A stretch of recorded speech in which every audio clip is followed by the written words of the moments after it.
Hello guys, स्वागत है आपका हमारे चैनल कंपेयरिंग वर्ड्स में। तो दोस्तों, मनोज कुमार जी को कौन नहीं जानता। वह ज्यादातर अपनी देशभक्ति फिल्मों के लिए जाने जाते थे और उन्होंने देशभक्ति फिल्मों में इतना अच्छा अभिनय किया था कि कई लोगों को उन्होंने सच्चा देशभक्त भी बना दिया था। वहीं दोस्तों, उनकी इन्हीं देशभक्ति वाली फिल्मों में से एक फिल्म थी क्रांति। ये साल 1981 में रिलीज हुई थी। क्रांति भी मनोज कुमार की बेहतरीन फिल्मों में से एक मानी जाती है। इस फिल्म में पहली बार मनोज कुमार जी के साथ परवीन बोबी नजर आई थी। वहीं दोस्तों, आपको बता दें कि ये वो फिल्म थी जिस फिल्म में परवीन बोबी जी ने एक सीन को करने के लिए 66 रीटेक्स लिए थे, जिसकी वजह से मनोज कुमार जी के सहित पूरे फिल्म मेकर्स को काफ़ी ज़्यादा परेशानी हुई थी। तो चलिए दोस्तों, आज के वीडियो में इसी किस्से के बारे में जानते हैं कि आखिर क्यों परवीन बोबी जी वो एक सीन नहीं कर पा रही थी। आखिर क्यों उन्हें वो एक सीन करने के लिए 66 रीटेक्स लगे थे। तो इस किस्से के बारे में जानने के लिए हमारी आज की वीडियो को अंत तक जरूर देखें। साथ ही अगर वीडियो पसंद आए तो इसे लाइक करना और शेयर करना बिल्कुल भी ना भूलें। तो चलिए आज की इस वीडियो को शुरू करते हैं। तो दोस्तों, फिल्म क्रांति मनोज कुमार जी के करियर की बेहतरीन फिल्मों में से एक में गिनी जाती है। साल 1981 में रिलीज हुई ये एक भारतीय ऐतिहासिक ड्रामा फिल्म थी। इस फिल्म का निर्माण, संपादन, संवाद और निर्देशन मनोज कुमार जी ने ही किया था। इसकी कहानी और पटकथा सलीम जावेद की जोड़ी ने लिखी थी। इस फिल्म में दिलीप कुमार जी मुख्य भूमिका में नजर आए थे। वहीं उनके साथ ही मनोज कुमार जी, शशि कपूर जी, शत्रुघ्न सिन्हा, हेमा मालिनी और परवीन बोबी जैसे कई बेहतरीन कलाकार भी नजर आए। इस फिल्म के 4 साल के अंतराल के बाद दिलीप कुमार जी की वापसी हुई थी और फिल्म क्रांति एक ऐसी फिल्म थी जो कि सबसे ज़्यादा कमाई करने वाली भारतीय फिल्मों में से एक बन गई थी। ये उस समय की सबसे महंगी भारतीय फिल्मों में से भी एक थी। इस फिल्म की कहानी की बात की जाए तो ये फिल्म 19वीं सदी के ब्रिटिश भारत में घटित होती है और 1925 से 1975 के बीच अंग्रेजों से आज़ादी की लड़ाई की कहानी है। फिल्म ब्रिटिश शासन के खिलाफ संघर्ष को दिखाती है और पुरुषों की कहानी बताती है। सांगा, भारत जिसे क्रांति के नाम से जानता है, एक राजकुमार और स्वतंत्रता सेनानी है। सांगा रामगढ़ राज्य में एक ईमानदार और समर्पित कर्मचारी है जो राजा लक्ष्मण सिंह के अलावा किसी के प्रति निष्ठा और वफादारी नहीं रखता।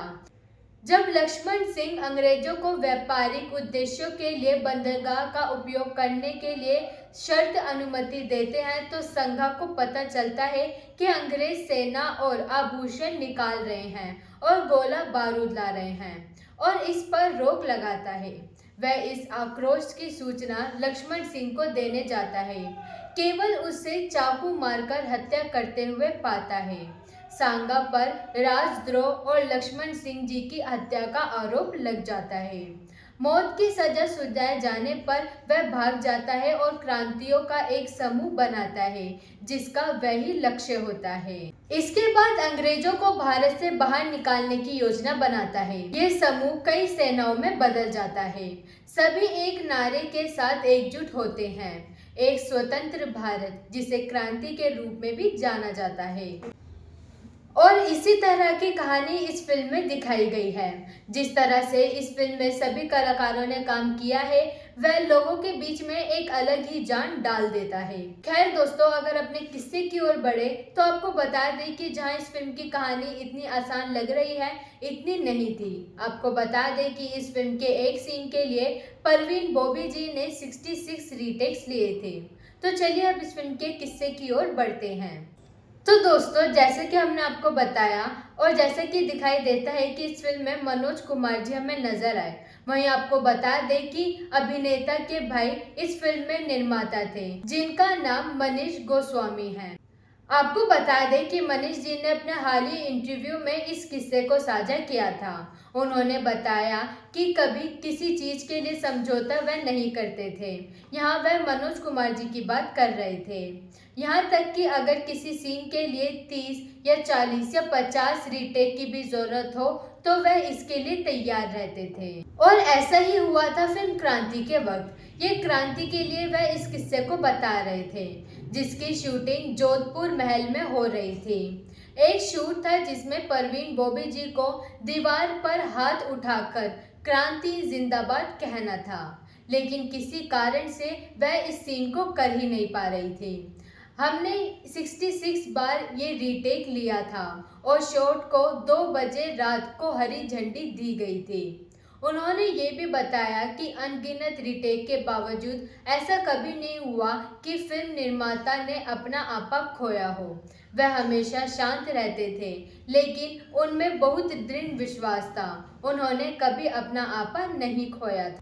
साथ ही उन्होंने मनोज कुमार जी की फिल्म के सेट का माहौल भी बताते हुए कहा कि अगर उनके भाई यानी कि मनोज कुमार जी के माथे पर रुमाल बांधा होता था तो इसका मतलब होता था कि वह काफ़ी ज़्यादा दबाव में हैं। मनीष जी ने यह भी कहा कि जब वह माथे पर रुमाल बांधते थे तो इसका मतलब ये था कि यूनिट का कोई एक व्यक्ति भी उनसे पैकअप के बारे में नहीं पूछ सकता। बेशक ज़्यादातर दिनों में सब कुछ योजना के अनुसार होता था, लेकिन जिन दिनों ऐसा होता था वह शूटिंग खत्म करने के बारे में स्पष्ट रहते थे। चाहे कुछ भी हो, वह उस सीन को ज़रूर सही से लेते थे। उन्होंने ये भी बताया कि उनके भाई यानी कि मनोज कुमार समय की पाबंदी के लिए सख्त खिलाफ थे, लेकिन उन्हें इस चीज़ों को संभालने का एक तरीका पता था। उन्होंने ये भी बताया कि अगर आप सुबह 9 बजे की शिफ्ट पर समय पर आ रहे हैं तो वह आपको छोड़ देंगे, क्योंकि समय समझौता का पालन वे ज़रूर करते थे। लेकिन अगर आप सुबह 9 बजे की शिफ्ट के लिए दोपहर 12 बजे आते हैं तो आपको तभी जाने के लिए कहा जाएगा जब उन्हें सही लगेगा। उन्होंने कहा कि मनोज कुमार जी की कार्यशैली को जानते हुए और ऐसे ही मनोज कुमार जी अपनी परियोजना और अपने काम के लिए पूरे टीम में जाने जाते थे। मनोज कुमार जी के बारे में अगर और बात की जाए तो आपको बता दें कि उन्होंने क्रांति के अलावा रोटी कपड़ा और मकान, पूरब और पश्चिम, उपकार, बेईमान, गुमनाम, हिमालय की गोद जैसी कई बेहतरीन फिल्मों में भी अभिनय किया है और कई बेहतरीन देशभक्ति वाली फिल्मों में काम कर कर उन्होंने अपना नाम भारत कुमार में बदलवाया है। दूसरी तरफ अगर परवीन बॉबी जी की बात की जाए तो वो भी एक बेहतरीन अभिनेत्री हैं, जो कि फिल्म काला सोना, अमर अकबर एंथनी, सुहाग, काला पत्थर, शान, कालिया और नमक हलाल जैसी फिल्मों में नजर आई है। तो दोस्तों ये था हमारा आज का किस्सा फिल्म क्रांति से जुड़ा। अब आप हमें कमेंट सेक्शन में बताएं कि आपको इस फिल्म का कौन सा गीत सबसे ज़्यादा सुनना पसंद है। अब अपनी पसंद हमें कमेंट करके ज़रूर बताएं। हम आपसे मिलते हैं अगली वीडियो में ऐसे और भी दिलचस्प किस्सों के साथ। तो जाने से पहले हमारे चैनल को ज़रूर सब्सक्राइब करें।